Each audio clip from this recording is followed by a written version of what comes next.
भारत माता की वंदे वंदे भारतीय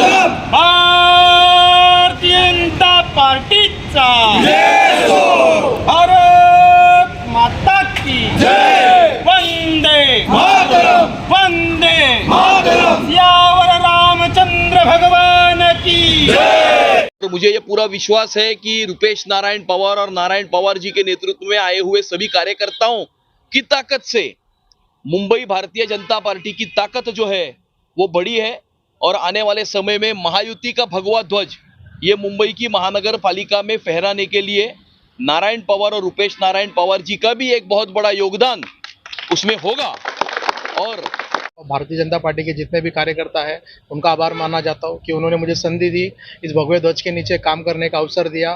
जैसे कि पिताजी अपक्ष लड़े 2007 में, आज फिर से वो घर जो बिल के बच गया था वो भरने का मेरे को संधि मिल रहा है और आदरणीय मैं पार्टी का भी धन्यवाद करूँगा, मुझे आगे भी काम करने का मौका दी।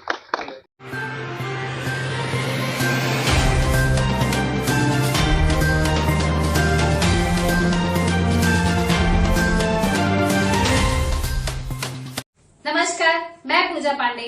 आप देख रहे हैं मेट्रो दिनांक टीवी न्यूज। आइए देखते हैं आज की खास खबर। कुर्ला के जाने माने समाज सेवक रुपेश यमी पवार का भाजपा में प्रवेश, प्रभाग क्रमांक 165 में बड़ी हलचल। मुंबई मनपा चुनाव के ठीक पहले कुर्ला इलाके में राजनीतिक हलकों में उस समय खास चर्चा देखने को मिली जब जाने माने समाज सेवक रुपेश यमी पवार ने भारतीय जनता पार्टी में औपचारिक रूप से पक्ष प्रवेश किया। यह पक्ष प्रवेश आमदार अमित साटम सहित भाजपा के कई वरिष्ठ नेताओं की उपस्थिति में संपन्न हुआ, जहाँ बड़ी संख्या में उनके समर्थकों ने भी उनके साथ भाजपा की सदस्यता ली। इस मौके पर यह भी संकेत मिले कि आगामी चुनाव में प्रभाग क्रमांक 165 से रुपेश पवार को टिकट मिलने की प्रबल संभावना बन रही है, जिससे स्थानीय राजनीति में नई दिशा और गति आने की चर्चा शुरू हो गई है। गौरतलब है कि रुपेश पवार दशकों से कुर्ला क्षेत्र विशेषकर वार्ड क्रमांक 165 के नागरिकों के हितों के लिए लगातार संघर्ष करते आए हैं और उनकी समाज सेवा की सोच के पीछे उनके पिता यमी पवार की प्रेरणा रही है, जो स्वयं कुर्ला इलाके में समाज सेवा के क्षेत्र में एक प्रतिष्ठित और भरोसेमंद नाम माने जाते हैं। स्थानीय लोगों के बीच उनकी मजबूत पकड़ और वर्षों से किया गया जमीनी काम ही उनकी पहचान रहा है। ऐसे में रुपेश यमी पवार का भाजपा में प्रवेश केवल एक राजनीतिक कदम नहीं बल्कि कुर्ला के हर घर तक भाजपा की पहुंच को और मजबूत करने वाला माना जा रहा है, जिससे आने वाले मनपा चुनाव में क्षेत्र की राजनीति में नए समीकरण बनने की संभावना जताई जा रही है। अब आइए देखते हैं मेट्रो दिनांक टीवी न्यूज पर इस कार्यक्रम के दौरान उपस्थित लोगों ने क्या कुछ कहा। पत्रकार ब्रिजेश सिंह की रिपोर्ट में। रुपेश पवार जी का यहाँ पर आगमन हुआ है भारतीय जनता पार्टी में। आइए हम जानने का प्रयास करेंगे। सर जी, आपका स्वागत है हमारे चैनल में। देख रहे कुर्ला 160 वार्ड के जो रुपेश पवार जी का भारतीय जनता पार्टी में प्रवेश हुआ है, काफी जो है उनके साथ में जो जुड़े हुए थे, काफी उनकी टीम यहाँ पर उपस्थित है, क्या कहना चाहेंगे? आज यहाँ पर रुपेश नारायण पवार और नारायण पवार जी ने भारतीय जनता पार्टी में प्रवेश किया है।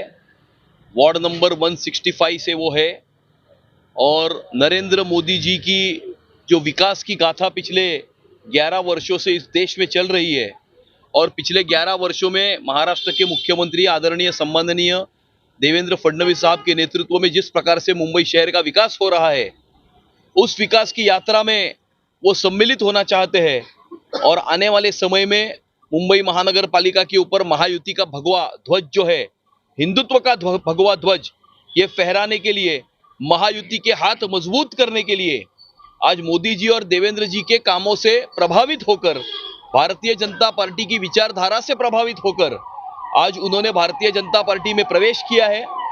बड़ी संख्या में यहाँ पर कार्यकर्ता उनके साथ में यहाँ पर बहुत बड़ी संख्या में भारतीय जनता पार्टी में प्रवेश कर रहे हैं और मुझे ये पूरा विश्वास है कि रुपेश नारायण पवार और नारायण पवार जी के नेतृत्व में आए हुए सभी कार्यकर्ताओं की ताकत से मुंबई भारतीय जनता पार्टी की ताकत जो है वो बड़ी है और आने वाले समय में महायुति का भगवा ध्वज ये मुंबई की महानगर पालिका में फहराने के लिए नारायण पवार और रुपेश नारायण पवार जी का भी एक बहुत बड़ा योगदान उसमें होगा।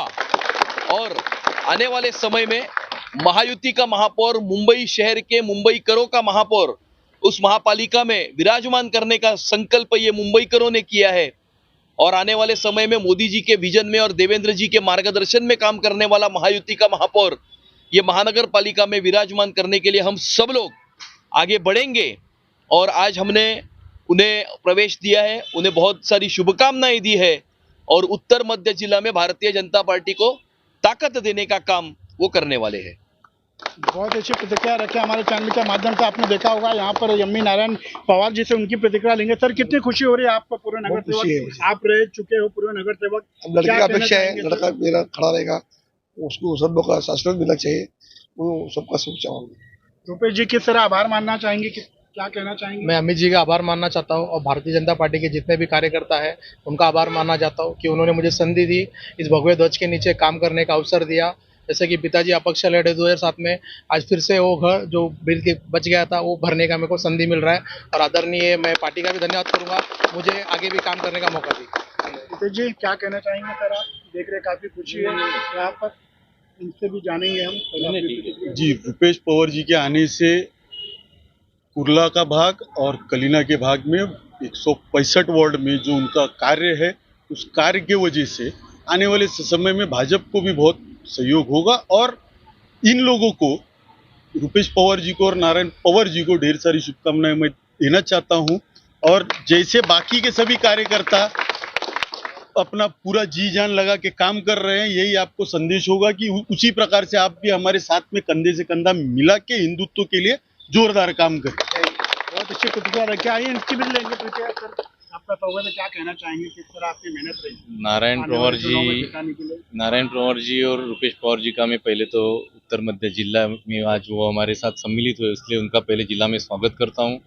भारतीय जनता पक्ष में उनका स्वागत करता हूँ। हमारे नेता अमित साटम जी के हस्ते उनको पक्ष में प्रवेश दिया गया है। मैं इतना ही कहूँगा कि आजकल बहुत बोर्ड लगते हैं, तो 165 में इस बार बोर्ड लगाना चाहिए कि यंदा गुलाल आपलाच, क्योंकि माहौल पूरा अभी चेंज हो गया है। जो वार्ड 165 भारतीय जनता पार्टी के लिए थोड़ा डिफिकल्ट लग रहा था, अगर हमारे कार्यकर्ताओं की संख्या और हमारे साथ जुड़ने वालों की संख्या ऐसे ही बढ़ती गई तो 165 है हमारा वन साइडेड वार्ड हो जाएगा। ये माहौल आज बन गया है, तो मुझे पूरा विश्वास है कि इस बार कलीना में भारतीय जनता पार्टी बड़े मताधिक्यों से अपने नगर सेवक जिता के लाएगी और अमित जी और देवेंद्र जी, आशीष जी के नेतृत्व में भारतीय जनता पार्टी मुंबई में अपना महापौर बिठाएगी, ये निश्चित लग रहा है। बस जनता और कार्यकर्ताओं ने मेहनत करना है और जनता ने आशीर्वाद रखना है, इतना ही जनता से उम्मीद रखता हूँ और इन दोनों को फिर से एक बार शुभकामनाएं देता हूँ, शुभेच्छा देता हूँ। धन्यवाद। आइए हम आखिरी जानना चाहेंगे चंद्रकांत मौर्य जी से भी, उनका भी यहाँ पर नहीं कहना चाहेंगे। तो आपने देखा सभी ने हमारे चैनल के माध्यम से अपनी प्रतिक्रिया को रखा है, तो आज के लिए बस इतना ही। तो लाइक एंड शेयर करना ना भूलिए। हमारे सभी कैमरामैन ओम प्रकाश के साथ